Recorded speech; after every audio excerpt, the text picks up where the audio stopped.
right, let's talk to a guy who's still riding a high because his Longhorns had a big win. Keep it positive with the QB standouts and Chris Simms. That's right. Thank you, Maria, for that. It's not always about the Bulldogs. Longhorns got a win last night. Oh, yeah, baby. That's right. The Longhorns got a win on Saturday night, and we're winning on Sunday night. Our first Sunday night pod, so all of the homies can have it Monday morning when you wake up on the drive to work, enjoying your coffee. It's in the bag already. Me and Ahmed Fareed, Central Park, NBC Sports. Yep. We've had a great day, and we're excited. And I'm wearing my birthday gift. Yes. I'm wearing my illegal gambleizing T-shirt that was made by the Fareed family. I was so surprised. Proud so to wear it. shocked. Proud So to wear it. shocked. Seriously, thanks a lot. It looks good on TV, too. It does I like look this really blue good. with the little yellow popping. I like it. My white sneakers looking good. Yeah. Okay. I don't know that we spelled got some it right. Jason Tatum Jordans on now. Yeah, I do see those. You Don't see cover those? them up with your sign. What do you mean you don't know if you spelled it right? But I don't know that there's a correct way to spell gambleizing. Yeah, I mean, right? I don't know. I don't think you did either. You left out the I. I think it's Yeah. Gamble, B-I-L-I. But gamblizing. Hey, So I you already just made me sound more stupid. That's fine. That's what you did. I You're know like, what I'm getting you for I your can next make birthday. it sound Yeah. even dumber than illegal gambleizing. What are we doing? So we've had this plan for a long time. Yes, we were have. like, what we're gonna do is because the draft night was so fun. Yep. And it was live reactions. We're like, we want to have these reactions when they're fresh in our minds, when you're just fresh off the halftime show for Definitely. Sunday Night Football Night in America. And so we've been talking about this for a couple months. But I was driving in just a couple hours ago, and I was like, wait, what is going on? What am I doing? Are we really doing this on Sunday nights? Well, That's we are. right. That's We're what doing it. Chris Simms Unbuttoned coming to you every Sunday night. It's about what right now? 10:29 p.m. We just started the pod. The Giants we got a TV here watching the Giants Cowboys game. Yeah. We don't need to watch. They're getting their ass kicked, okay? But that'll be a if- quick breakdown of that game. No, they're listening to it right now. They might know that we are about to see the best comeback that we have ever seen in the history of the NFL. I can promise you that's not happening, okay? That is not happening tonight. But we had an awesome day. Awesome first Sunday. Awesome, great weekend already of NFL football, dating back to Thursday, even to your Detroit Lions. We're going to give them some love at the end of the show because they deserve it, Of course. for sure. But I'm excited to do this, and let's go. Let's let it rip. So Pete is doing everything. We got Gabby back there. We got Morgan here, and so we got troopers. We got a here. trio. Late night on a Sunday. Pete is doing everything back there. He's directing a little bit. Gabby's on graphics. Morgan on social. So let's get to it. We got We're the five best friends that anybody could have. We've got 3 segments here. Statement wins. We've got surprising upsets. Right. We've got taking care of business. And we got give me the headlines. That's actually 4 segments. Yeah. So you're good. bonus You segment. can't spell and you can't count, so you're off to a good start here. So let's start with statement wins. And this might have been the most competitive, entertaining game I think of so. Sunday. Right. We got the Dolphins beating the Chargers by 2 in a game that it just went back and forth, obviously. And if you've seen the highlights, you've seen all of these plays. Tua was awesome late in this game, making some throws. I know you like to, berate Tua and never give him any credit, but I did see you give him some credit on Football Night in America. He made some unbelievable elite throws late in this game. He really did. I mean, first off, I think just my general thought right off the bat is that the Dolphins, I think, are the most fun team to watch in football. I mean, just as soon as that game started today, you were just like, holy crap, fast guy here, fast guy there, big plays, creative offense, motions, everything. I mean, it really was phenomenal to watch. And I had picked the Dolphins to win, not feeling comfortable because I know it's Justin Herbert and the Chargers on the other side. But the one thing I went, Mike McDaniel, no one as smart as he is. The Chargers gave them problems last year, right? In that Sunday night football game later in the year. And I was going, that ain't going to happen twice. Mike's going to have the next move off of what they did, right? And they obviously did. I'd be excited to watch the game plan or the film there just to kind of figure it out. But, I mean, it was the Waddle. I mean, not the Waddle. It was the Tyreek Hill and Tua show. Yep. That's what it was. And then you're referring to the end of the game where he moves up in the pocket, throws a big bomb down the right sideline. They were down on the run, he's running to his left up in the pocket, makes a throw to the right side there. But I think what I was just amazed by, again, was the offense and just people running free across the middle of the field, deep down the field, deep crossers, and Tua delivering the ball, right? I mean, that's what's unbelievable. And listen, like, to say all that, and Tua was awesome, right? He's going to go back and look at that film and go, I should have thrown for 600 yards. Like, there were some plays early on in the game I know you saw that were like, he had Waddle deep, he had Tyreek Hill deep one time, but it doesn't even matter because they got so much talent, so many plays, and then McDaniel just is aggressive no matter what. So it's like he's like a home run hitter. They're almost like that. Like, oh, you missed, you struck out last time. Don't worry, you're gonna get your cuts again. And Tua takes advantage of it. And then I think the other shocker to me, 234 yards rushing by the Chargers offense. I mean, have we said that since LaDainian Tomlinson retired? I don't think so. That was a shock to me. Something positive for the Chargers, at least, to go, damn, that O-line, we know they got some first-round picks and some assets up there. Right. They whooped some butt. I was a little surprised that they pushed the Dolphins around like that. Herbert was good. He was really good. I can't say that it was one of his best games. They didn't seem to be able to create. I think the Dolphins played to stop the pass, which is why you saw so much running, available throughout the day. But yeah, it wasn't any big Herbert highlight type moments. Of course, he makes always some impressive throws. I'm more like the Chargers defense. There's too much talent on the field to be just let up 536 yards, right? And like, I look at the Chargers, Ahmed, and I mean, this. I mean, we've talked about, we like more big people in the middle before. Yeah. But like, the Dolphins aren't a running up the middle team. They are suited for what you guys are. 2 elite pass rushers, 2 good middle linebackers, a pretty damn good secondary in the background. And that's where, and Brandon Staley's a defensive coach, that's a disappointment. That is. And that's like, Brandon Staley getting off to an 0-1 start, letting up 536 yards, and we know everybody's going to kind of have the microscope on them all year. This just adds to, fuel to the fire for people to go, what's up with Brandon Staley and his defense? I thought they maybe had a chance when the Dolphins missed that extra point at the end of the game. I was like, oh, that's setting up perfectly for Herbert to get him in field goal range and kick a game-winning field goal, but then the intentional grounding from him, and they just couldn't move the ball into that field goal range. 536 yards allowed by the Chargers, the most that they have given up in a game since 2006. Is that right? I think for the Dolphins, too, it was like, all right, is the book out on Mike McDaniel and what they can do with this offense? All right, we saw it year one, but it caught a lot of people by surprise, right. And the Chargers had some answers for it. They didn't have the answers for it this time. And yeah, you're right. 466 yards for Tua, 215 for Tyreek. And it wasn't like the run game was anything special. Like Mostert had the most rushing yards for them at 37. No. They didn't even use the running game. They just want to keep you honest with the run game a little bit. That's the only thing that's there for. It's just like, hey, let's slow down the pass rush. Oh, let's, first down. I got a cool little run. Let's see if we can get 3 or 4 yards so we can get to, 2nd and 6. But they're really running the ball just to keep you honest and set up more play action passes, RPOs, and they're the masters at it right now. I mean, it's hard to defend them. It really is. And yes, Tua, I wondered the same thing too. Would people have caught on to the offense, or is Tua and McDaniel going to expand the offense and go, no, that was just the beginner phase last year. We got more to this. Did you see more? Well, I just feel like there was better and maybe more aggressive down the field concepts, right? Last year we made fun of Tua a little bit, a lot of short passes. But they did it really well. And they did it really well. They were great. And then it would be a deep pass every now and then.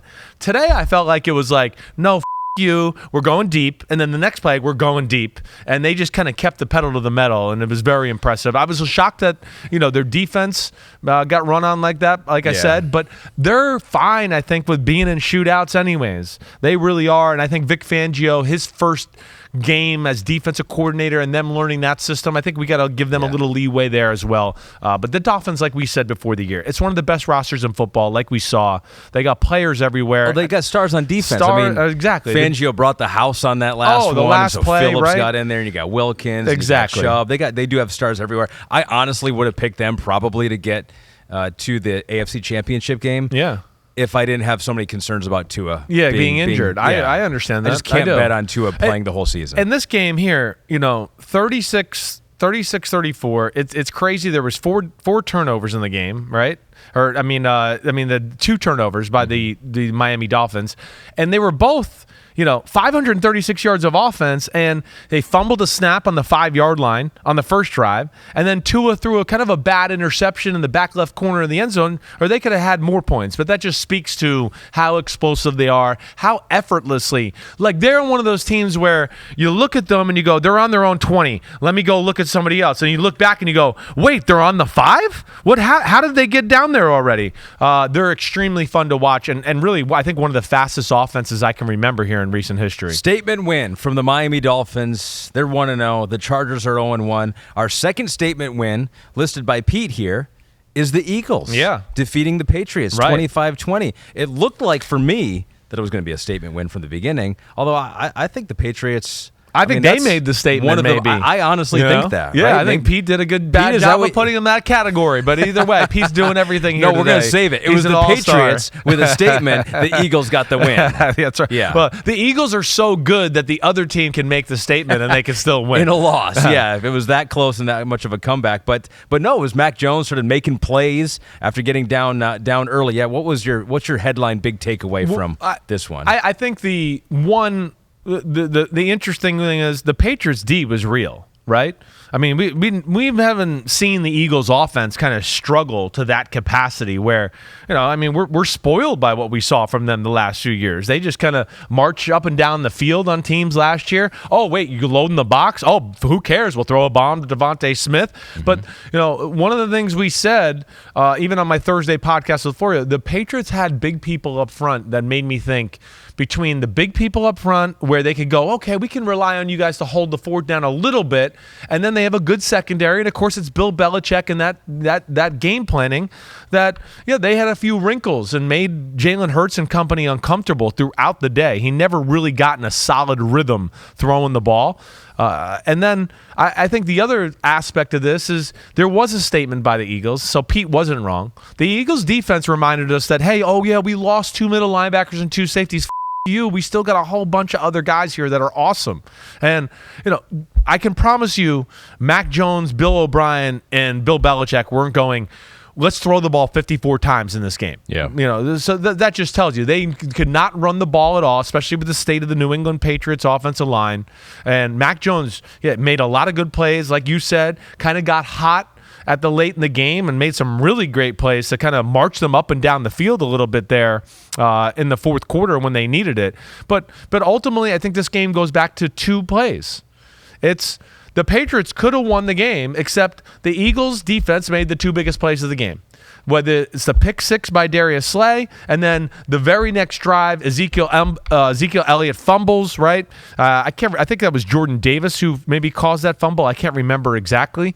But they got that, and there you are just looking up going, wait, they had a kind of a tough field goal drive, and now it's basically defensive touchdown. Defense gives the Eagles short field. Holy crap, we didn't even get warmed up when we're down 16-0. And that's where it was raining hard early in the football game. And, Mac Jones and the Patriots don't want to be in a let's drop back and throw it 50 times a game. Ezekiel Elliott had 7 carries for 29 yards. Ramondre Stevenson, 12 carries, 25 yards. So they contain the running game for the Patriots. You figure that might get a little bit better for them.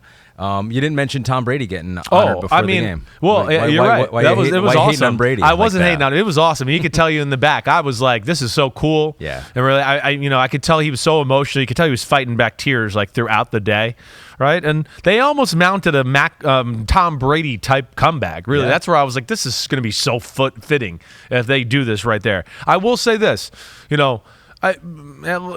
there was one concern with the Eagles, I didn't like the way the offense looked. But again, it's first game. They didn't play their starters in the preseason. That's what's so hard about week 1 and picking these games. So it's their first time out there. It's the Patriots who did play starters and had a good game plan. But if there was one negative I looked at the Eagles is, I'd be a little worried that, the passing game for the Patriots kind of took off there late in the football game. But I think after that, listen, I'm not too concerned about the Eagles overall. Yeah, like you mentioned it, the Patriots held the Eagles in check for the most part. I mean, they had 17 total first downs. Patriots had more first downs than them. Eagles only had 251 yards of total offense. It's crazy, right? Not a whole lot. But they got the win, and now Nick Sirianni 3-0 in week 1 with the Eagles, so he is undefeated in week number 1. And get this, the Patriots, 3rd straight week 1 loss. Wow, yeah. The GOAT and Bill Belichick. Yeah. 0-1 for the last 3 years in a row. That's it. That is pretty shocking. They've never been a really fast starting team. They're like, as Devin McCourty would tell you, Bill almost looks at the first month of the season and is like, I'm still part of training camp here. I'm evaluating. I'm trying to figure out guys' roles and whatever else. Yeah. But I thought all in all, that was a good showing. And I think the most important thing is they weren't outclassed in the football game. You could see this Patriots defense is going to hang in there just about against anybody. They really are. I still am worried a little bit about lack of playmakers on their offensive side of the ball. And, with the Eagles, like I said, I'm not really worried. The one thing I think could be interesting is with the Eagles and that attack a little is that I think everybody's studying it. Everybody's stolen a few plays, and I'll be interested to see if, like, the Patriots, when I look on film, were kind of all over some of their bread and butter things that they kind of carved up with people last year. Yeah, how dynamic can they be on the offensive side of the ball? You know who was dynamic? Who's that? San Francisco 49ers. Holy crap. So this was a statement win. I will agree with Pete on this one. This was good for job, sure. Pete. You got that one right. And I think probably the most convincing performance of week 1.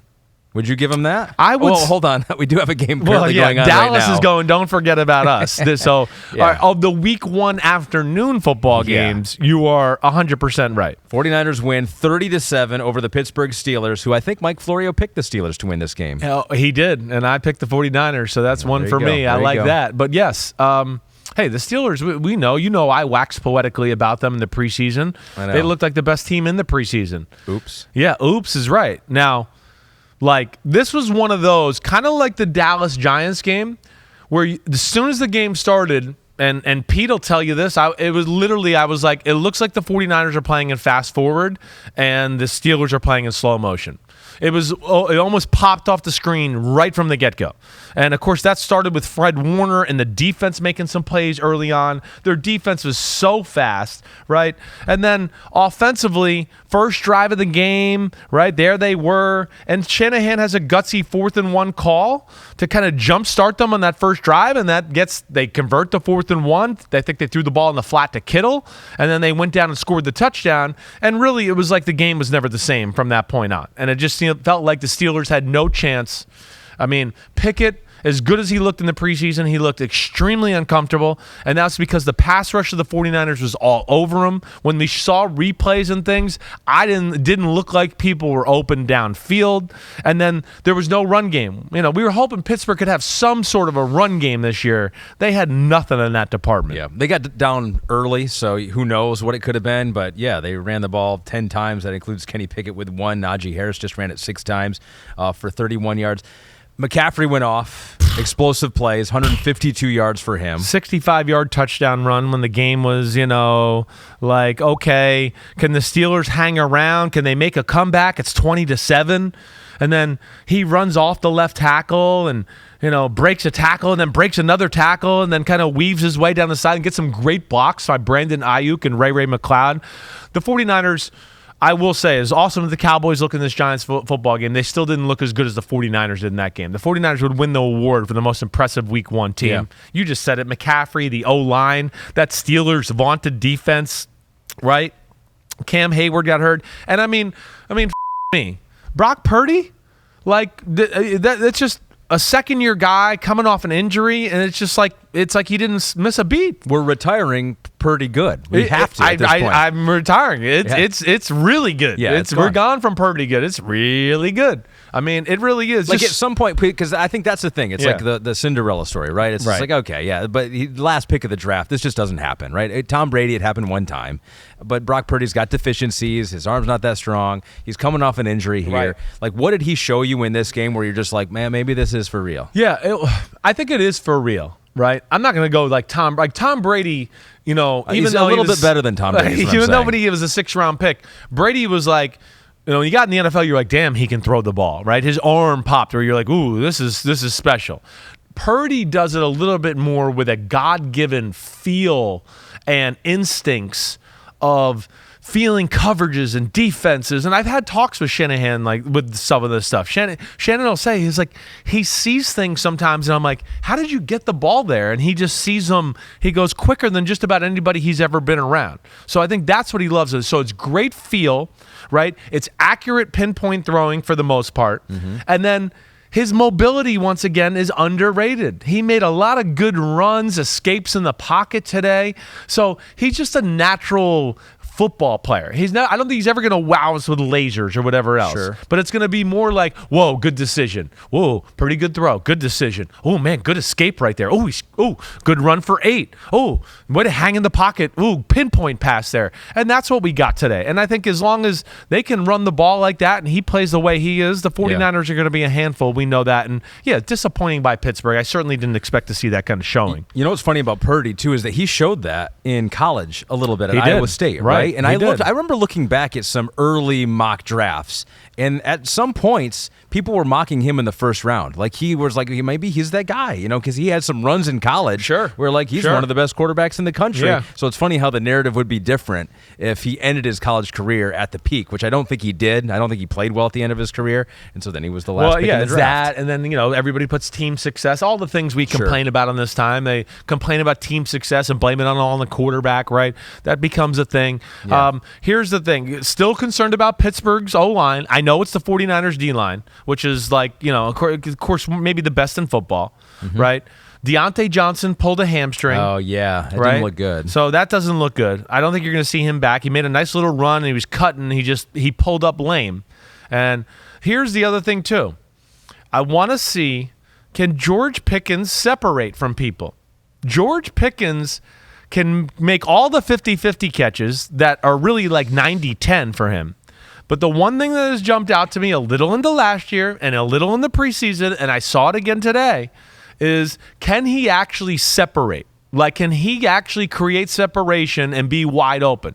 You know, I know certain plays, yeah, sure, they're slant route, whatever else, but I'm talking about more of the 10, 15, 20-yard type throws.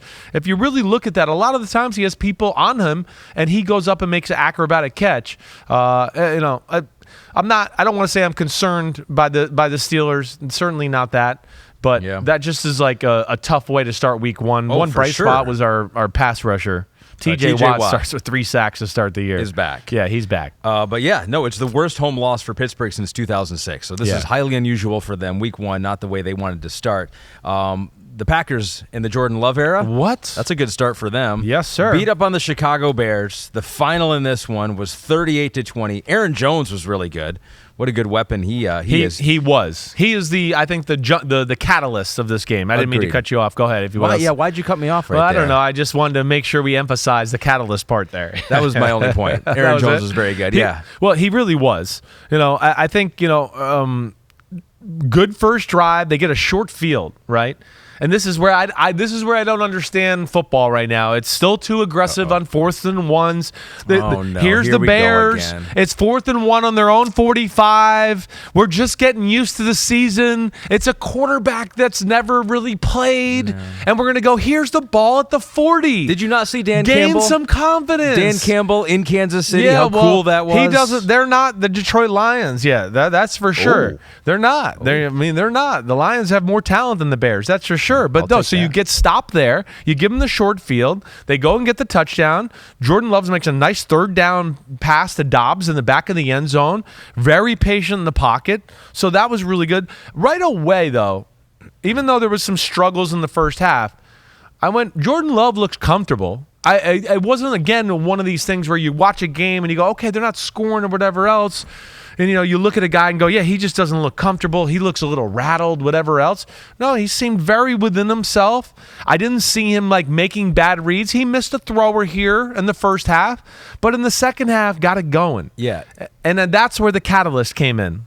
I didn't mean to cut you off there. No, you're good. But why did you? I was making such a good point. Because you were making a good point. He didn't seem rattled, no, but it also seemed like he was early in his career. Like, there were some things time management. No doubt. They dropped a snap at one point, I think. He did miss an open receiver or two, right, where you go, oh, come on, we got to hit that, right? But, yeah, you chalk it up to first start without Aaron Rodgers on the team. Of his era, exactly right. But it is funny, though. It's like some of the things he does thrown off the back foot. You saw some of it, right? It was like it already rubbed off on Zach Wilson. We saw that in the preseason from him. It's like Aaron Rodgers' stuff is very contagious to these young backup quarterbacks. It definitely is. Well, they watch him and they start to go, wait. And as we talk about, like now, this day and age in the NFL, like you have to make throws like that. That's like it's commonplace.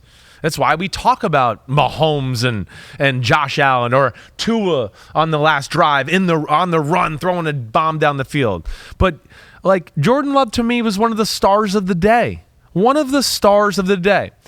Like, the screen to Aaron Jones in the third quarter that got them down close, that I think that finished the drive where he scored on a one-year run to make it 17-6. That kind of jump-started the Packers. And even before that, let me just say this too. The Packers' D looked different. The Packers' D looked like some of the young guys know what they're supposed to do now, and they were very fast on the football field too. I don't want to say it was like the 49ers or Cowboys fast, but I thought really when I would watch replays, if it isn't for Justin Fields making some incredible escapes a few times in the first half, the Packers were all over the Bears stuff. And then, of course, hey, Justin Fields and his throwing is still going to be a question as we go here because when they got down, can they come back behind his right arm? I'm not sold on that yet. But, getting back to Jordan Love, the big fourth down call where he hits Aaron Jones on the 35-yard touchdown pass, I think it was a 4th and 2. I think they got the ball after a turnover. I can't remember exactly what happened there. But that was kind of the moment where you went, oh, they're going to break this game wide open. It made it 24-6. Unfortunately, Aaron Jones hurt his hamstring as well there. So I just was reading up on that. Yeah, and how bad is it, He said it was a little bite. Yeah. I think he's walking around okay after the game. So I think it's early positive reports on that hamstring. Yeah, okay. And that wasn't a turnover, that drive. That was just a field position thing again. Because, the Chicago offense was, iffy. It really was. It showed no... consistency or rhythm to it, other than Fields making a few big plays. I know he had the throw to Mooney for the touchdown pass. That was a nice play. But again, that's going to be the big question about the Bears. Their roster's improved. Does it playoff improved? Absolutely not. But can they be a pain in the butt? Yes. And they could be a real pain in the butt, but the passing game and the managing of Justin Fields in the passing game has to change. But I thought the Packers looked really good. I really did. And, ran the ball effectively. Passing game looked good, and that should be a good jump off for Jordan Love to kind of gain some confidence going into week 2. He can develop some rapport. It seems like he already has it with Dobbs, and you got Musgrave, the rookie, and then Reed from Michigan State. Exactly right. So Reed was a big part of the game. Made some big catches in the third and fourth quarter. Return game too. Right, return game too. And then let's not forget, their biggest weapon didn't play. Christian Watson is him not playing, and I thought, it sounded like, oh man, is Dobbs not going to be able to play too? Right. But good he got out there. Quay Walker, who had a rough rookie year, he had the big pick 6 for a touchdown. That was good to see, the old Georgia guy. But that defense was harassing all day long. It should be a good win for the Packers and make them feel good. Packers are good. They are good. We've said it was that. just The like roster's Aaron good. Rodgers was not the reason that they were, almost playoff team. Yeah, almost a playoff team. Last year. They were close, right? They were close, but it wasn't because Aaron Rodgers was like putting the team on his back, and so there's not going to be a drop off. So they're 9-0 now against the Bears under Matt LaFleur. He has never lost to the Chicago Bears. Next time they play, Week 18. Wow. So they're starting and ending with Chicago. And ending with the Chicago Bears. One more team I want to put in the statement win, and it's this game right here. Even though it's not done, it's not technically a win yet. It's 40-0. It's pouring rain, and I think Daniel Jones was out of the football game. All right, so I mean, it's weird, some fluky plays, obviously. Yeah. But that was what the Giants didn't do last year. They didn't have the negative plays. The Giants aren't built to play like. So listen, I picked the Giants. I know the Cowboys are better than the Giants. I knew that. I just going, damn, it's week 1. Maybe we can catch them slipping. The Giants know who they are. They have a great Giants-looking first drive where you go, this is what they did all year last year. Let's see if we can build on this. Block field goal, touchdown. Okay, boom. Okay, Dallas goes down on an ugly field goal drive. They get it 9-0. We get the ball back. We as in the New York Giants, right? And I think it was I can't remember who made the hit. He throws the ball to Saquon Barkley coming out of the backfield. This little it's like what we would call an M route. He almost splits the difference between the receiver and the tackle on the end of the line of scrimmage. But whoever the corner was out on there, I know Deron Bland got the pick 6 off of the Saquon, knocking the ball in the air. The corner, whoever it was, did a really good job of receiver went outside him. He turned his bright lights inside, saw Daniel Jones going inside to Saquon, and reacted incredibly quick. And it was a bang-bang play where Saquon was in the process of catching it. Ball gets banged in the air. And that was basically night-night. I mean, that was 16-0. And now we know the Giants aren't built to drop back and just be 400 yards. We'll come back from a 17-point lead. And especially not this. Like we were talking before the show. Micah Parsons, of all, if you want to give awards out for week 1, who looks the most impressive? 49ers defense looks best. Dolphins offense looks best. Best defensive player I saw is Micah Parsons. I thought it was Fred Warner, but Micah Parsons literally has 3 rockets up his ass off the edge. He's had a few plays tonight where I go, that's the best get off I've ever seen from anybody in my life.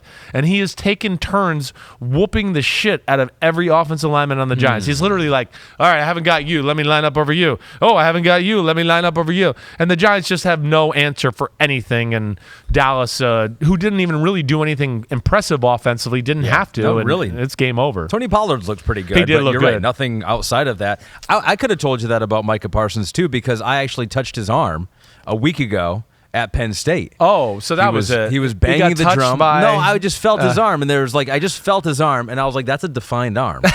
Like it was like it's not just an arm. You were like, that thing's hard there. There's that's like curvatures. You're feeling like it's like, oh, this is like a chiseled arm. Right, here. right. I went up to him because he was at the Penn State game, which was our first Big Ten Saturday night game. Sure. He was banging the drum, which is a tradition that will go down in the annals of college football as one of the best traditions that NBC started. Before the game, one of the big alum banged the drum to get the crowd all excited. I like it. So Micah was down there. I was kind of coordinating it with Micah, and I went up to him. I go, hey, I do a podcast with Chris Simms. He was like, oh, my boy. Because Micah. you guys bonded over your mutual hate of the Philadelphia Eagles. Well, and we've had some good talks at the Super Bowl doing interviews. But yeah, I mean, we were the most hated people in Philadelphia because he had a similar still are statement. I think we're still maybe up there, right? I guess nobody's kind of taking us over yet. You're yeah.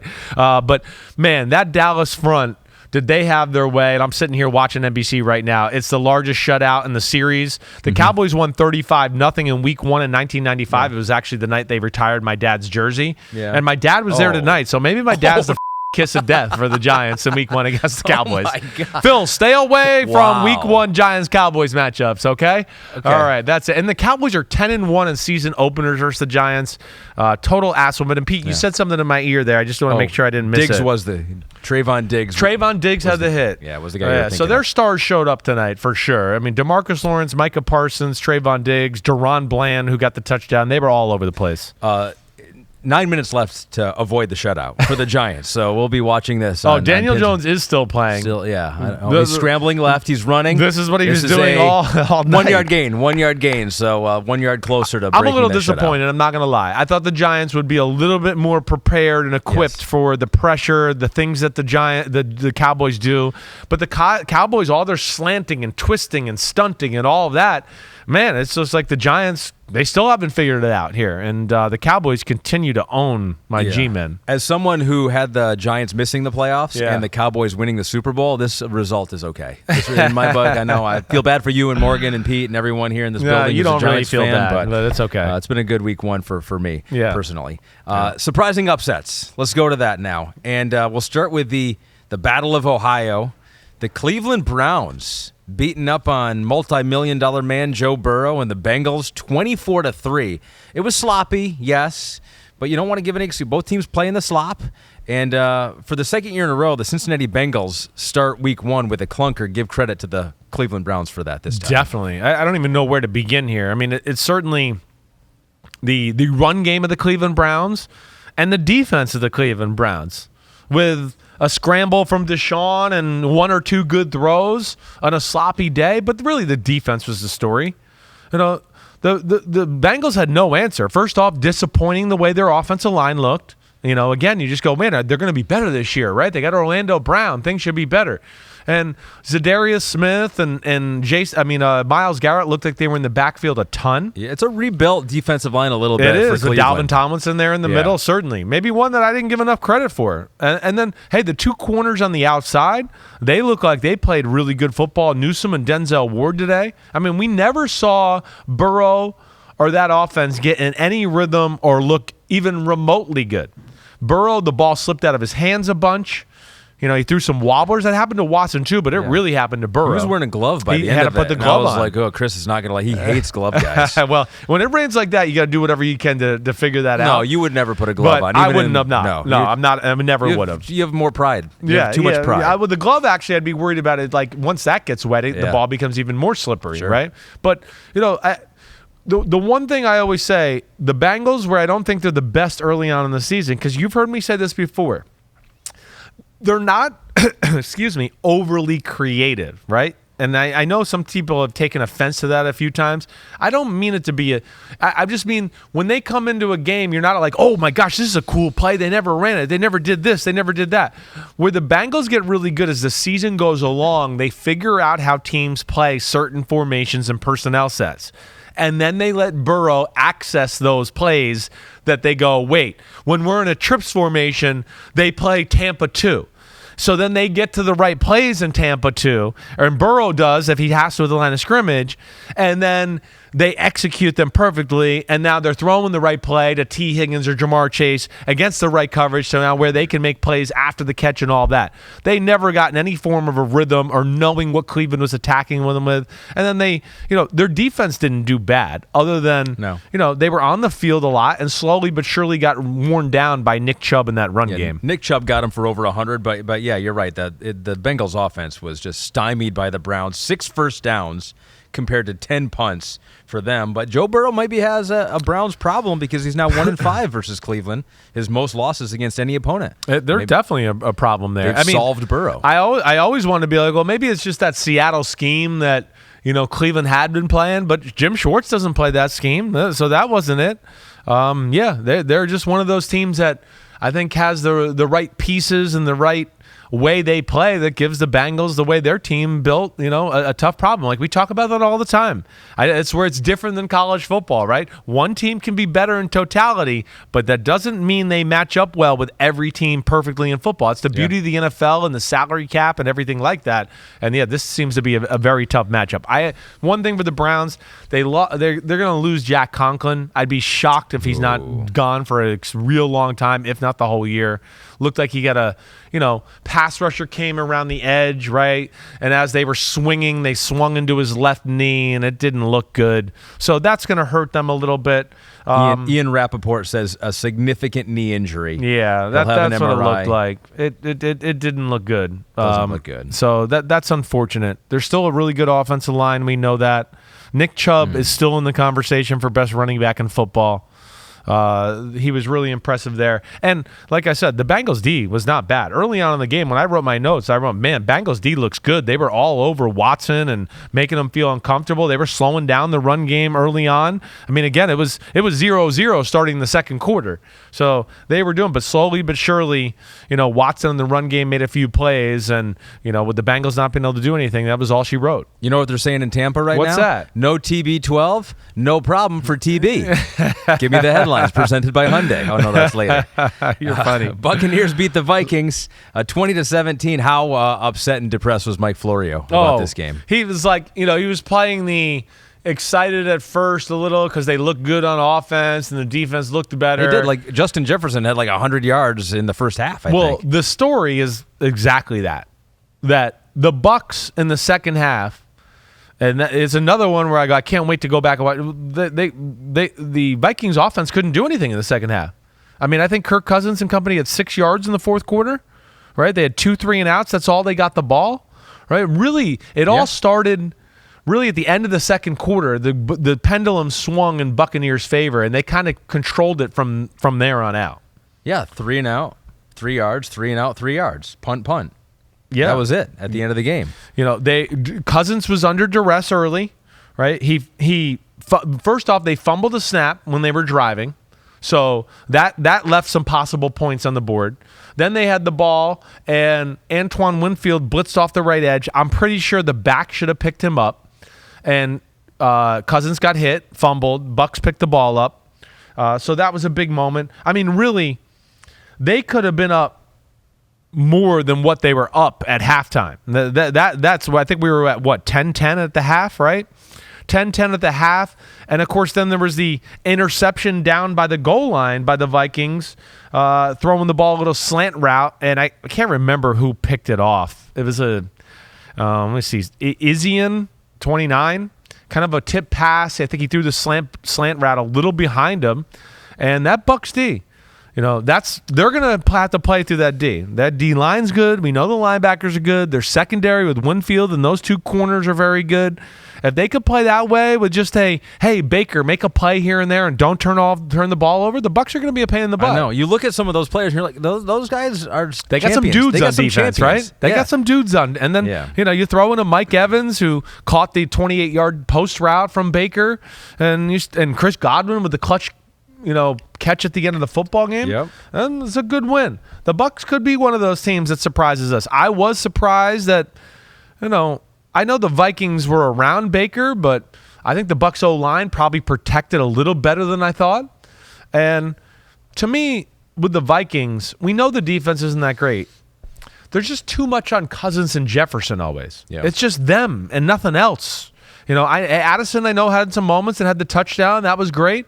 But Jefferson, I think, was another one. He had 7 for 138 at the half, and he had 2 for 12 in the second half.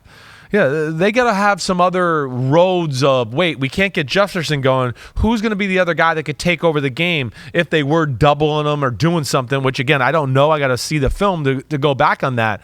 But obviously we're out of rhythm and couldn't get him the ball in the second half. And I know one of the storylines will be like, well, Dalvin Cook is no longer there, and that's going to be an issue for the running game, which it may be, but it didn't matter in this one. I don't think it did. No, right? It wasn't like he was missing holes. It wasn't Dalvin Cook. It was Vita Vea and Cheyenne Trianco and, Golston and some of the beasts that we saw that Tampa Bay Buccaneers defense carrying them to the Super Bowl.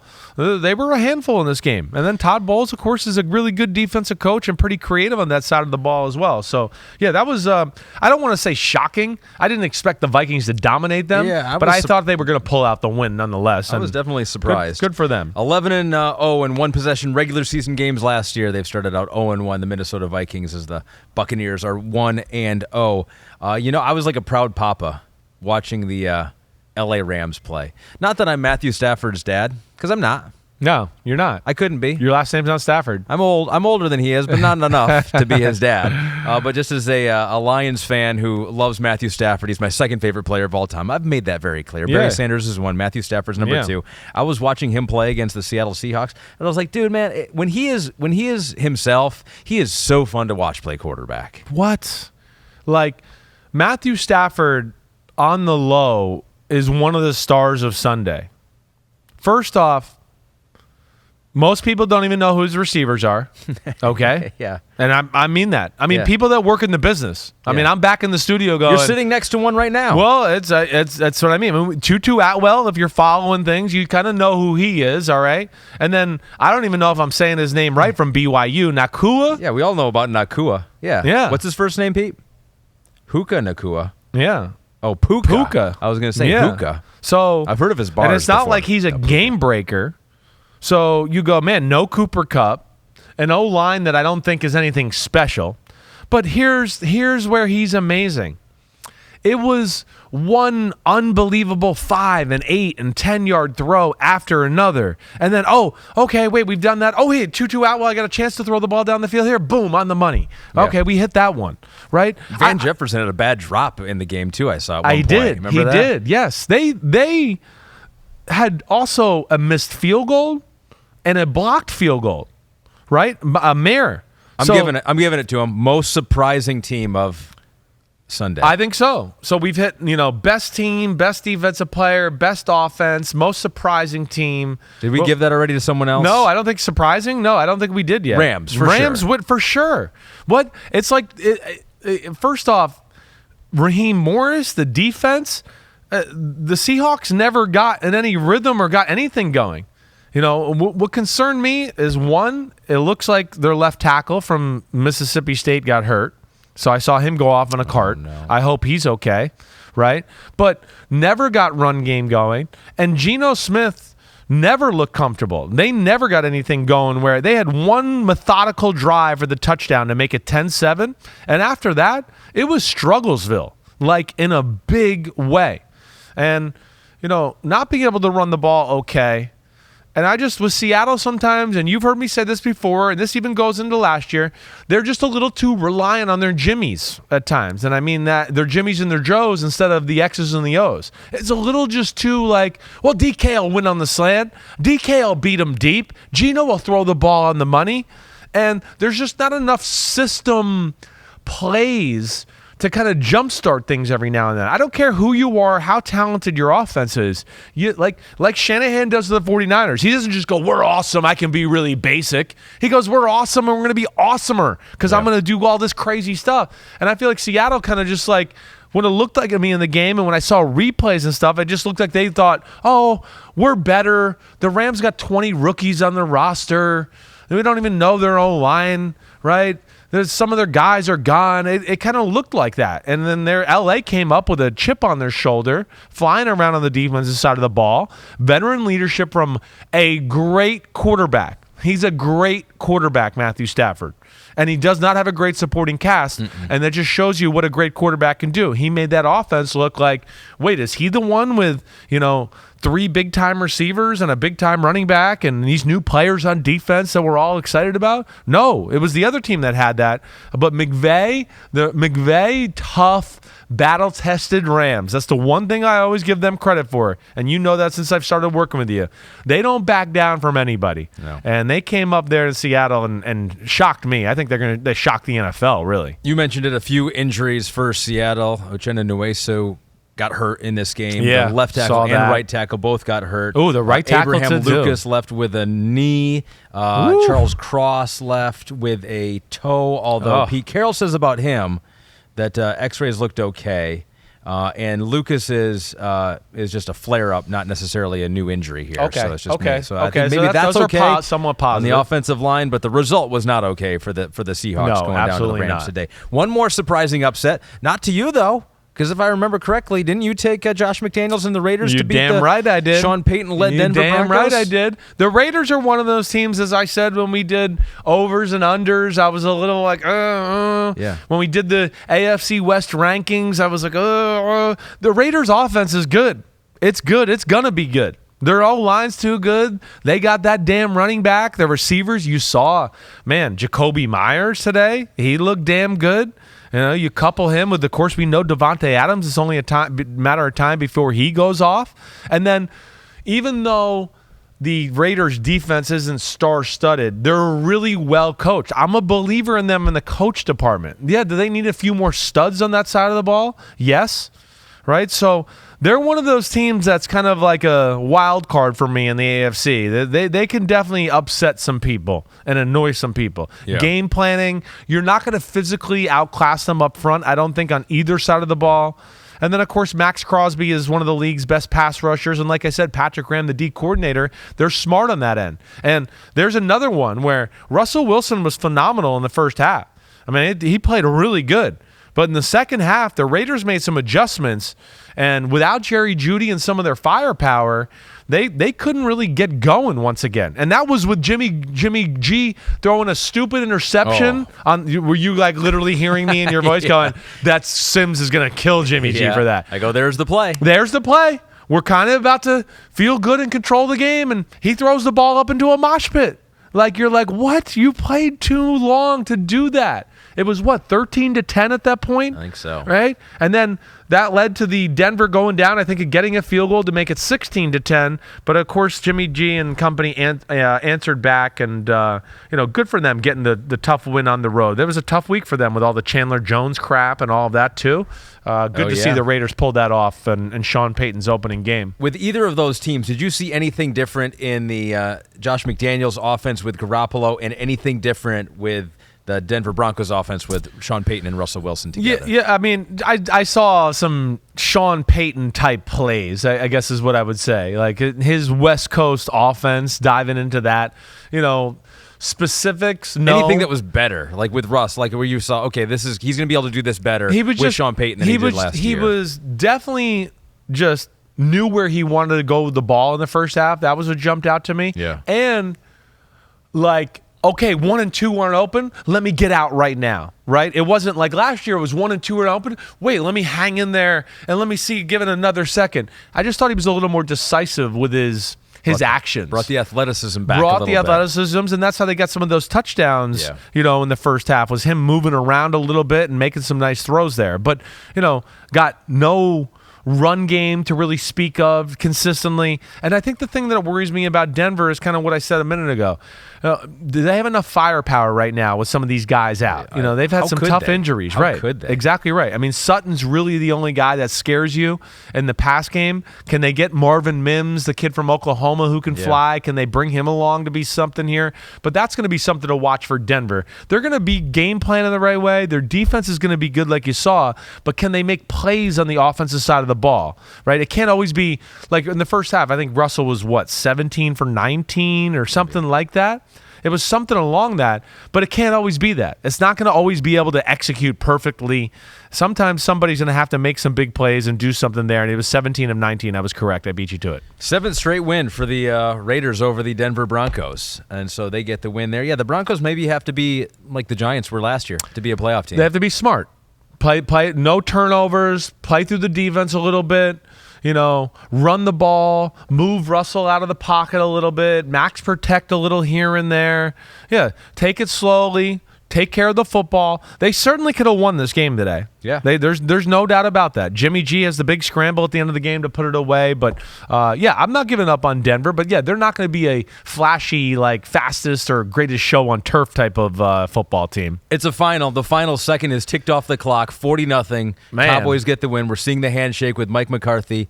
And who is that? That was Dayball's, whoever guards him. I think he had already shook and braid Dayball's hand. So. Dayball sent his guard out there to shake his hand? He was like, you whooped my ass so bad, I don't even deserve to go out here and shake your hand. So it's happened again. Your dad did witness another massive shutout My dad, loss. The last 2 times he's been at a Cowboys opener, it's 75-0 Cowboys. All right? So Big Phil's got to stay at the home when the Cowboys. First game again. What's he thinking? I mean, that's Dallas is super talented. Yeah. And we know that D is good. And as long as, Dak Prescott plays better than last year, with Pollard at running back and Cooks at receiver. You might almost pick him to win the Super Bowl. You weren't crazy, that's for sure. So they took care of business. Yeah. Now for the other teams that took care of business, this is like workmanlike, right? They showed up, they had a job to do, they were expected to win, and they did.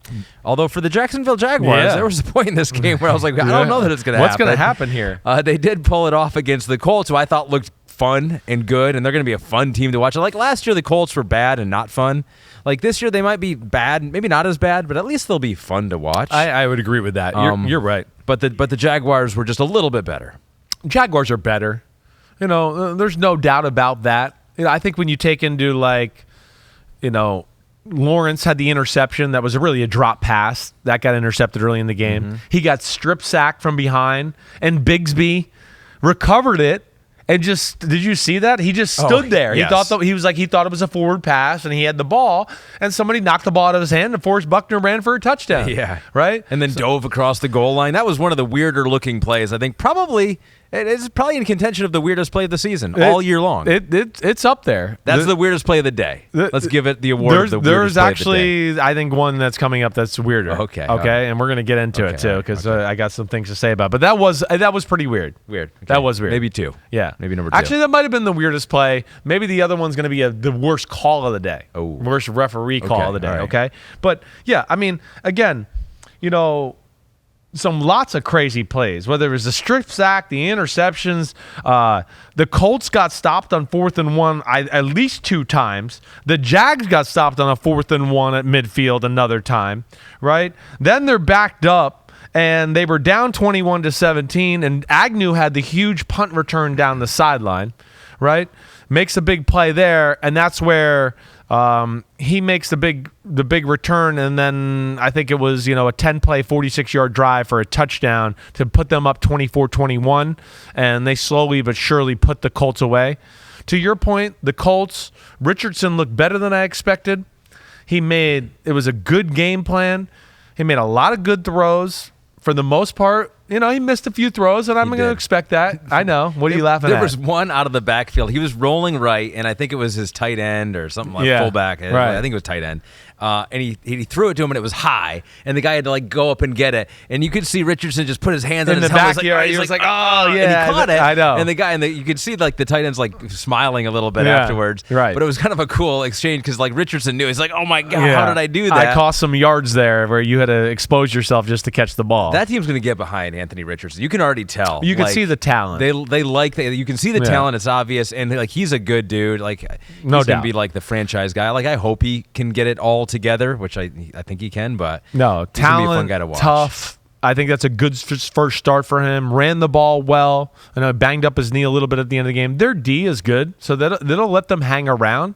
That's for sure. Michael Pittman getting a little screen pass for a touchdown at one point. That was a really nice play. I'll say with them too. Though, and without Jonathan Taylor, I worry about their lack of firepower. Pittman, Pierce, they're good receivers. They don't scare you, right? So there's teams aren't going to be scared to go one-on-one because they're like, well, yeah, they might catch a pass for us for 15, 20 yards, but they're not going to go for 60 or do any of that. Right?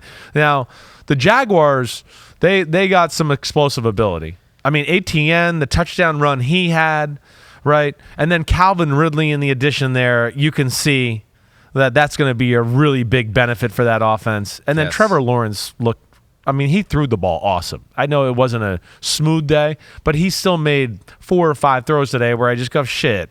There's only a few guys in the league could do that. The touchdown he threw to Zay Jones on the right sideline. He threw the ball, and Zay Jones was a yard behind the DB. But he had a good feel from what he was seeing that he was going to come out the other side. He dropped it in there. Zay Jones made an unbelievable catch. Great catch. Great catch, right. So, the Jags are the real deal, and I really don't have a lot of questions about them. I'm going to throw this out about their wide receiving core, and I'm going to see if you agree. When I was watching that, I saw that catch by Jones, and then I saw Ridley, and I'm like, man. Then I was like, oh, man, Christian Kirk's on this team. I'm like, oh, my God, Evan Ingram. And Evan Ingram, I know. Does any other team have 4 better ball catchers than those guys for the Jaguars? Ridley, superstar. Yeah. No, it's Etienne, he can catch the ball too. Playmaker. No, it's you're making me think. I'm thinking here. Or any one of those 4 guys be like, that guy just went off this game. You'd be like, yeah, I'm not surprised. It's up there. You're exactly right. That's what they got. They got guys where you go, if you put all your eggs in the let's stop this guy basket, they're going to have other guys that are going to come back and be an issue for you. Hey, I thought O-line, that's got some work to do. They got, no Jawan Taylor. Cam Robinson's out.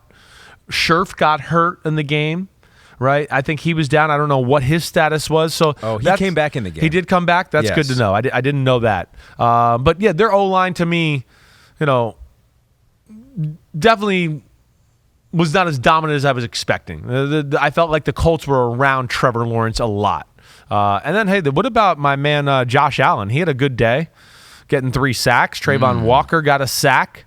This Jaguars team, as we know, there's nobody that's going to outclass them or outmatch them in really any category. They kind of got it all.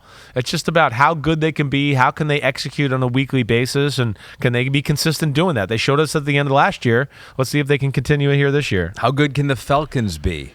Well, they were better than the Carolina Panthers, who we figure most teams will be better than the Panthers this year, who I don't think looked terrible, and I actually thought Bryce Young he did some good things. He was comfortable, didn't he? Definitely. He's Johnny Smooth, right? That's the one thing about him.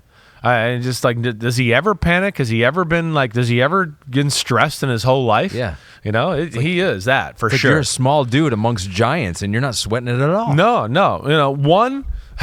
My first complaint is going to be, you drive down the field, you have a rookie quarterback in his first NFL football game. It's 4th and 1. The Falcons have big people on the defensive line. Your offensive line is not known to be the best. Just take the points and go up 3-0 and start the game the right way and build some confidence. I did not like that. Okay? So that would be my first issue. All right? But, I think really the play that jump-started or at least is the interception that Bryce Young threw, which wasn't even like horribly egregious. Here's where Jesse Bates made both interceptions in the game as a free safety who's supposed to be playing the deep middle, right? When I saw the play happen, I thought, it's Robber or Rat, and he kind of rotated and got in the middle, and Bryce just didn't see him. No, he was supposed to be playing the deep middle. But I think because Carolina has nobody that scares you deep either, right? And then throughout the game, it had been short passes to that point. I think he looked at it and just saw, wait, I'm going to play downhill a little bit. So both interceptions, Bryce looks to his left, and as a quarterback, okay, it's not open to left, and you see that coverage, and you go, Jesse Bates is supposed to be in the middle of the field. I should just be able to look to the middle of the field, and my third receiver coming open there should be there and should be open. So, like, all his studies and instincts were right, except it's the NFL. And the other guys got really good instincts and studies too. And Jesse Bates is a hell of a player. And he just made 2 really good plays. I don't look at him and go, oh, man, Bryce Young, that's stupid or horrible. Yeah. You got to see throws. He'll learn that, okay, I just can't presume, or presume? Is that right? Yeah, presume that that's just going to be open. You got to see it a little bit. But those were more good plays than anything there. And the Falcons just did typical Falcon football, right? I mean, the Panthers had more first downs. I know. Panthers had 20 first downs. Falcons had 13. Panthers had more total yards. But Bijan Robinson looked pretty good, bouncing off of people. Yeah, Bijan Robinson on the little screen pass to the right, puts the brakes on, makes somebody miss, gets up in the end zone there, right? He scored on that play? Yeah, he scored on that play, right? I got so many damn plays in my head.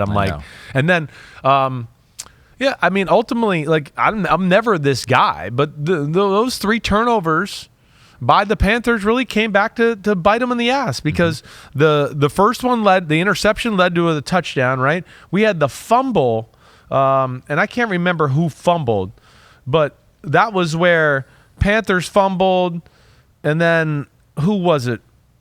Was it Bijan Robinson had a big run that set up a touchdown to go up 17-10 by Algier. So, those turnovers were big in that football game. Ritter was nothing special, but made the biggest throw of the day to Pitts. That was, right? The 34-yarder on the right side there. Too, it was. Yeah. It was a nice catch there. And I can't remember that. I guess that set up the last touchdown run by Algier, right? The last 3-yard touchdown run that put them up 24-10 and kind of put it away. I know, and that was good too. It's like Algier's like, don't forget about me. I had a great year last year. I think they got a good combo. Don't forget about him. Combo. Let it be that short yard smash mouth, and Bijan, you can save his career and have 100%. Him be there for a while and, take a little wear and tear off of him. But, you and I think, are both believers in Atlanta. It was a good start. Yeah. I will say I was expecting a little more from their offense, but let's not forget that this Carolina D is real. Like, they've been real. And they'll be a pain in the ass this year. I mean, they got after Desmond Ridder a bunch, and they got some people in there that can stop the run and create chaos. So I don't think a lot of offenses are going to look their best against Carolina. First quarterback taken gets a loss with Bryce Young. The second quarterback taken also got a loss. C.J. Stroud and the Texans go down to the Ravens 25-9. And you've been saying it for a while. If you're a rookie quarterback, the last place you want to make your first NFL start is in Baltimore against the Ravens. I mean, yeah, nobody wants to start the season against the Ravens. Yeah. Nobody. Yeah, fifth-year guy. I was in 2006 and just been in the playoffs the year before and had to open that season against the Ravens. I was like, as soon as I saw the schedule, I was like, Ravens? Yeah. Like, give us a Lions warm-up game. They still got the same, attitude. Crazy defense, crazy middle linebackers, a bunch of big dudes on the defensive side of the ball. I mean, just for C.J. Stroud didn't do bad. He really didn't. He made a lot of nice throws. They couldn't get any run game going, right? I mean, he had people around him the whole game. They're a team that, they're void of big-time scary people in the pass game as well. That scares you. Well, we know that Ravens defense is real. So they had a hard time really getting anything going, few short passes, runs up the middle with Dameon Pierce, but never really felt like they were in danger. Or I never felt like they were on the cusp of, they're going to start moving the ball here, right? It just always looked like a struggle.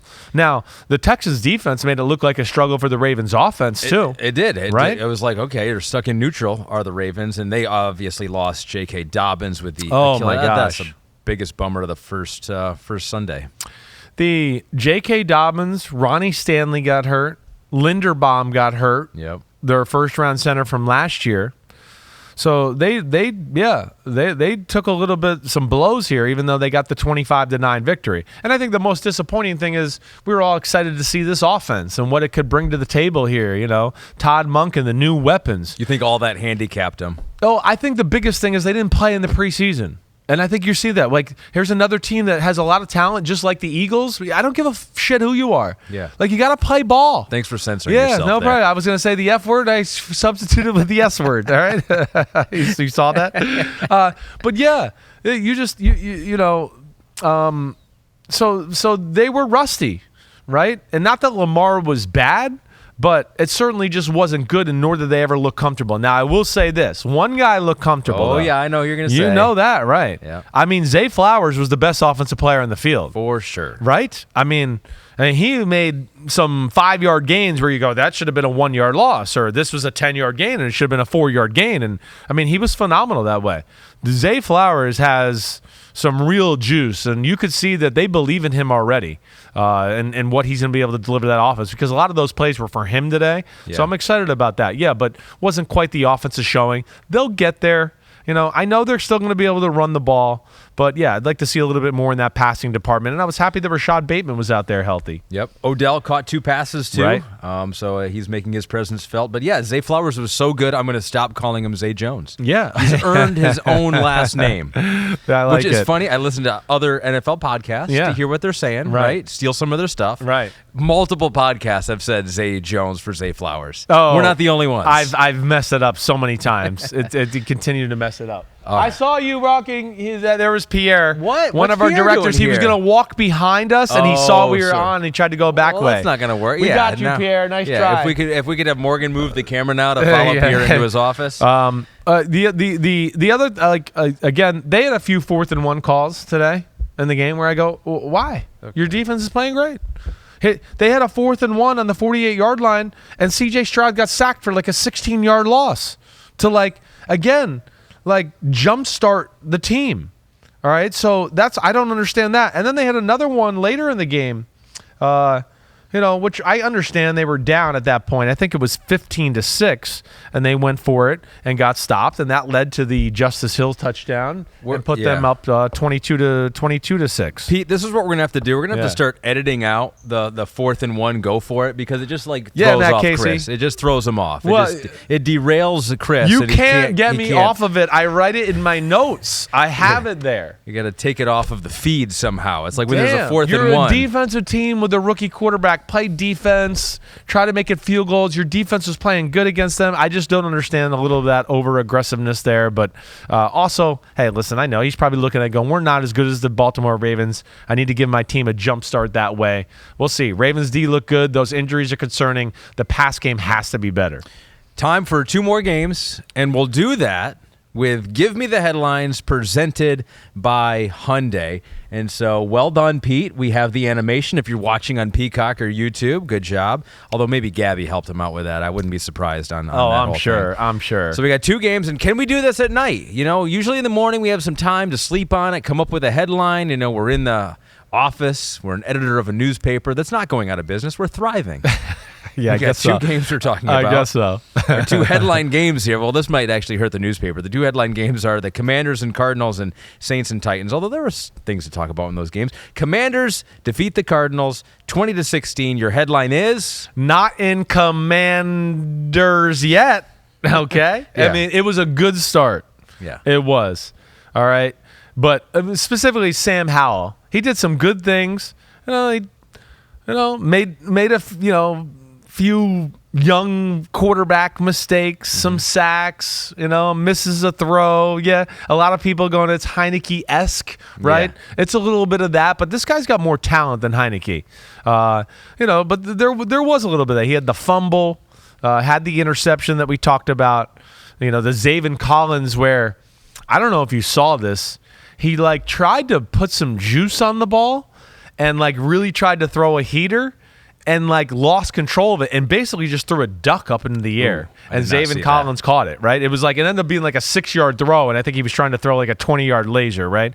So that was, of course, one big moment in the game. Antonio Gibson fumbled one time going down or as they were driving. Like, always felt like the Commanders were the better team on the football field, right? But Josh Dobbs, the Cardinals made some plays, and because of those turnovers, kind of hung around and got there. But here was the funniest thing. The 7-0 drive by Washington, okay, had 67 yards of penalties by the Cardinals.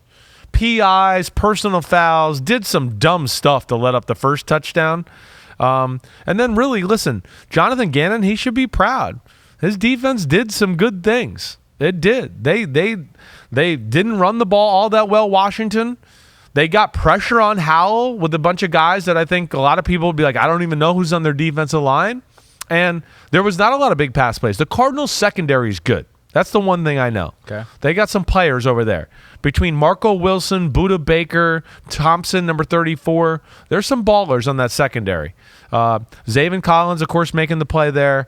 But yeah, offense is going to be, I think, kind of the struggle all year long with their quarterback and with lack of a big-time defense alignment, or big-time run game. They're going to have to play through their defense, that's for sure. You know who's good for the Commanders on defense? I saw Forbes. He was around the field. He made some plays. He definitely was. Cameron Curl had 10 tackles for them. Seemed like he was breaking up passes too. I saw him a lot. Safety, right? Yeah. I saw him a lot. And then Montez Sweat getting the big strip sack, towards the end of the game that set up the touchdown for Washington to go up 17-6. Hey, listen, Sam Howell, again, he looks like he belongs. He really does. Their O-line, I think, is going to be better this year, even though it was not their best showing here, right?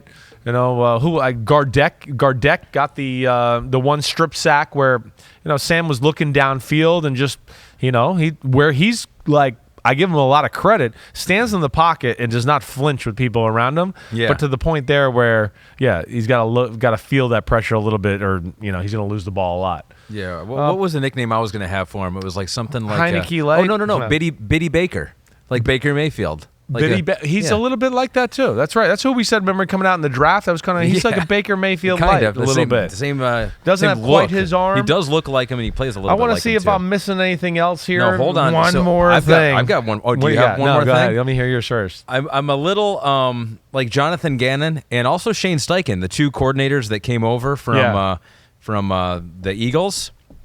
To me, don't look like head coaches yet. They still look like coordinators to me. I don't know what they have to do. Yeah. But they still have that coordinator look to me. I hear you. Do you know what I mean? Just not that commander, that look. Not in commander yet. Right. That adds to it. I don't know what you have to do to all of a sudden look like a head coach, but they're not there yet for me. No, I get what you mean there. They still look new and raw. Is it a beard, maybe? Jonathan Gannon looks young. Yeah, he does. And then... But you're right, because it's like Matt LaFleur does look like a head coach, but he has the beard.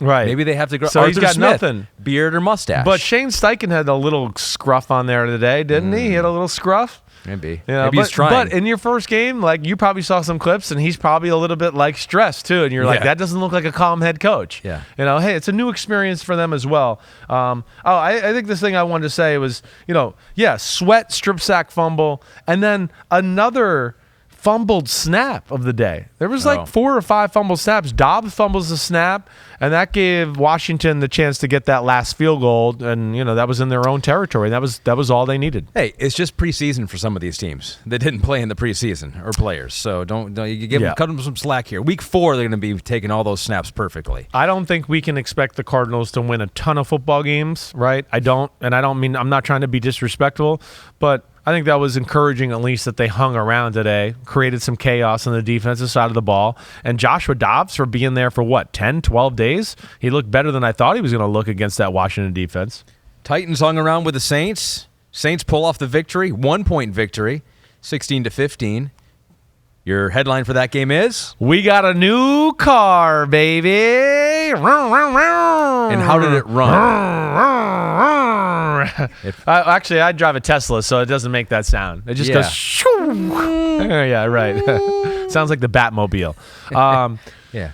Like, Derek Carr, the points don't show it, but every big play and every point was because of a Derek Carr big throw, move, big throw, whatever. They won the game because of, his arm and then their defense. Now, I didn't think the Tennessee Titans offense was going to be like the greatest show on turf, but I certainly didn't think Ryan Tannehill was going to throw 3 interceptions either. He looked really bad. It didn't look good. Like, not even the interceptions. I'm like saying, like, he misfired. Yeah. He didn't seem as mobile. No. Like, I don't know what. No, I get you. I almost had, like, that feeling, like, when you saw Matt Ryan last year and you're like, he looks feeble. Right. Like, I think you that think word might be going down this. He might be going on the feeble road. I worry about their offense. 16 for 34. I don't care. First game, whatever. And then I think what's on top of that is, some bad decisions. Sure. Right? Throwing a back shoulder to DeAndre Hopkins where the guy was already on his back. What was the other one, too? There was another one, too. Maybe the Paulson Adebo one, the Marcus May. They were all bad, if I remember correctly. May was down there close to the end zone, right? I got to read my notes here, right? It was a long time ago. It was 6-6, and he threw the interception, right? And their defense kept them in it as far as the Tennessee Titans.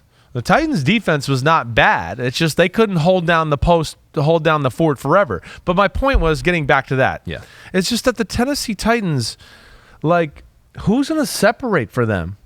Even on those plays where it was some bad interceptions, bad throws, I go, sure, I'm disappointed in Tannehill, but it's not like these guys were open and you go, well, man, they missed a play right there. That's true. They got no juice at the position. Hopkins is not a number one, put him outside. Oh, if we have man-to-man, he's going to get open. That's why most of the league didn't want to sign him. He needs to be the number 2 guy. He needs to be almost a slot guy. You saw, like, on the pick when Lattimore was like, he's not running by me, so I'll play behind him. I'm fine here. So that's where they're going to have to create and manufacture some offense there. We know they want to run the ball. Derrick Henry still looked good, but Treylon Burks ain't scaring anybody yet.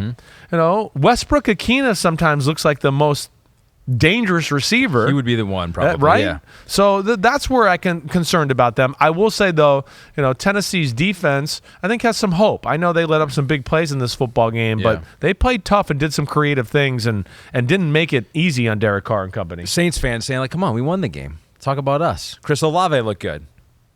Rashid Shaheed looked amazing. Like, Rashid Shaheed is one of the most underrated receivers in football. He really is. He can run by you. He's tough and catches it over the middle. His touchdown, a little double move, a little stutter go. Wide open. Yeah, Olave's ability to, stretch the field. The end of the first half, that was a big moment in the football game. It was 9-6, I believe, Tennessee Titans, right? Am I thinking about that right? Maybe was that the end of the first half? Yeah. Hold on. Yeah, 9-6. It was 9-6. Am I wrong there? Didn't he hit Rashid Shaheed up the sideline at the end of the first half? Wasn't that the end of the first half? And then what happened? Did they miss the field goal there? But my point was that they obviously have confidence in Derek Carr. We're getting close to midnight here. We are getting close to midnight. I'm messing up plays and can't remember here. Yeah. But I can't remember what it was. But either way, the the Saints D is still got some players. They're well coached on that side of the ball.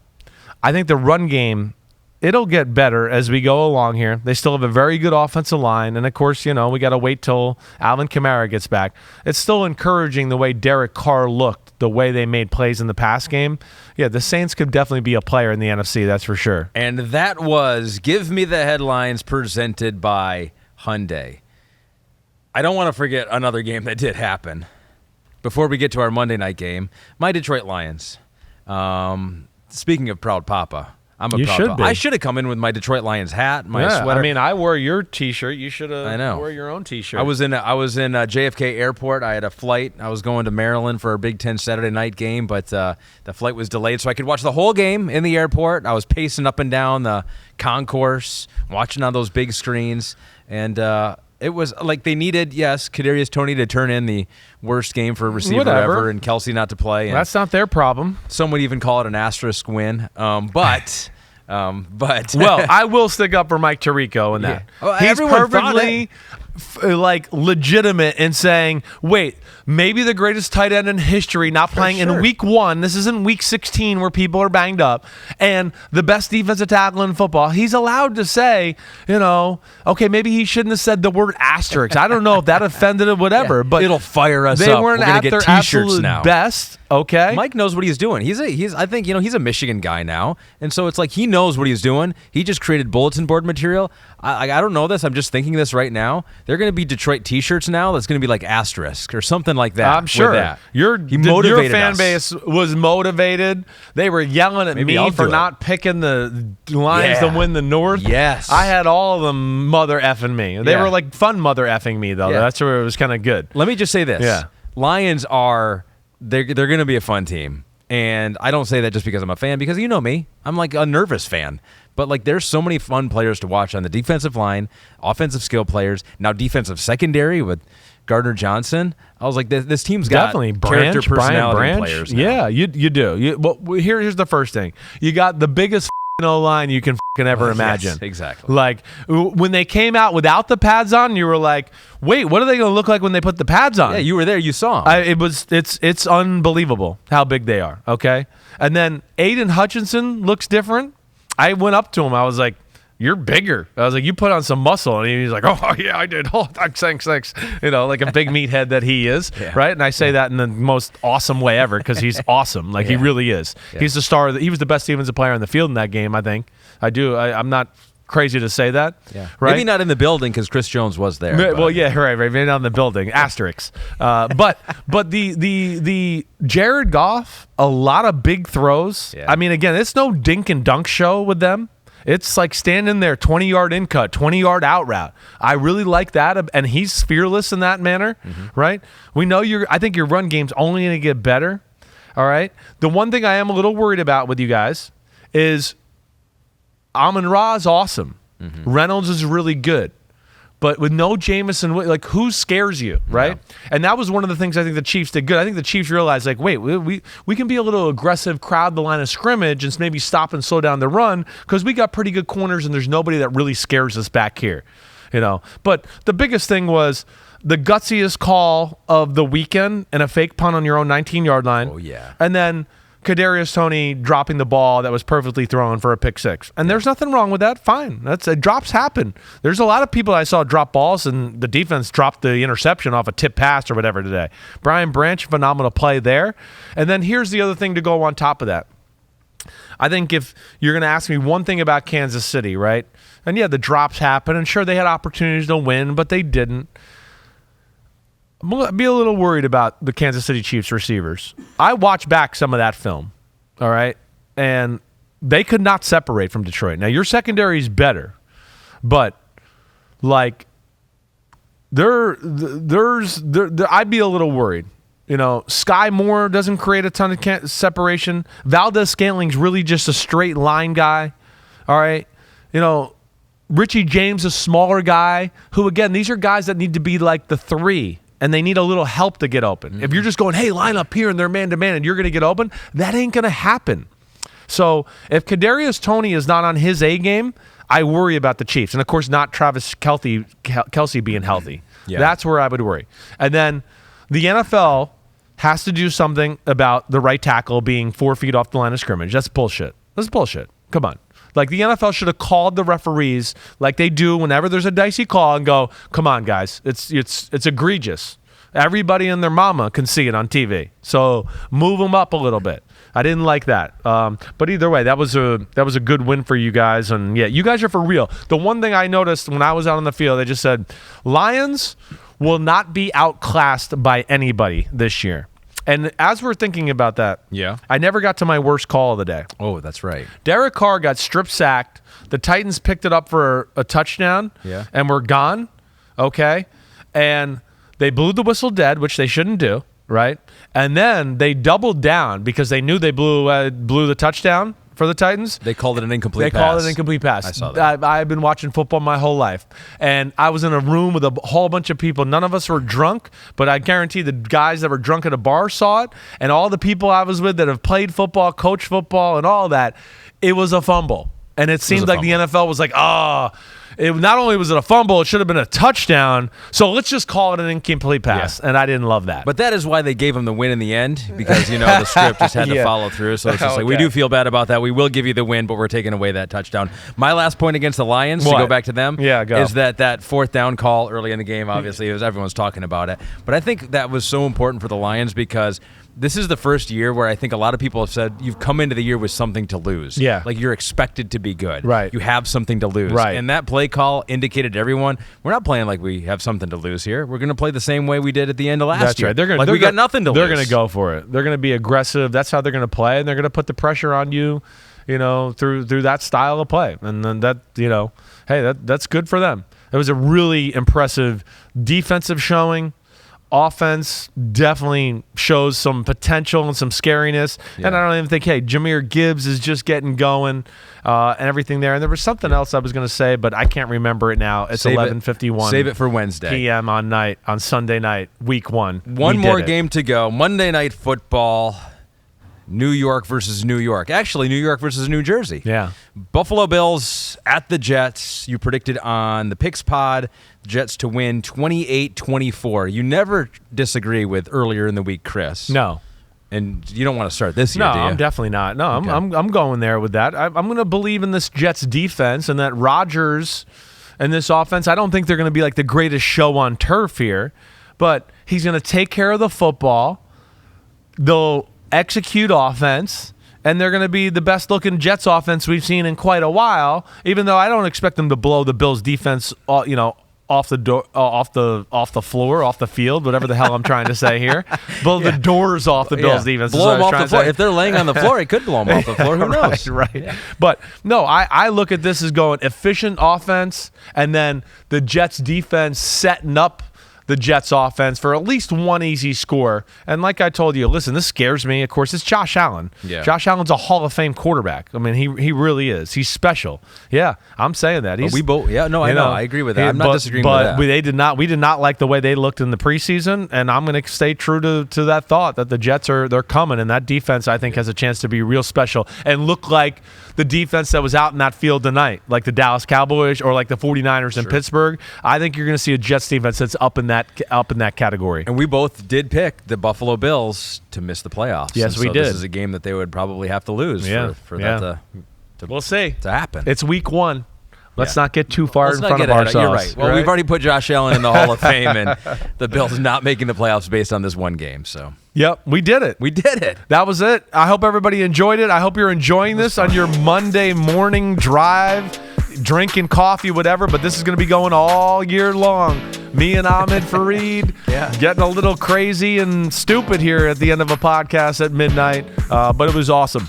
Really was, and I think we hit it all. I think this is I like it because where you get to react to a live game as it's happening. Now we're just seeing good night from the Meadowlands, and so we say good night from Stanford. Good night from the Meadowlands. Good night from NBC Sports. No, everybody be good out there. Enjoy Monday Night Football, Bills and Jets. You know where to find us. We'll be back here Wednesday, breaking down the NFL as we always do. Subscribe, rate, and review. Ahmed, way to go. Way to drive the ship. Did this. Clap it up.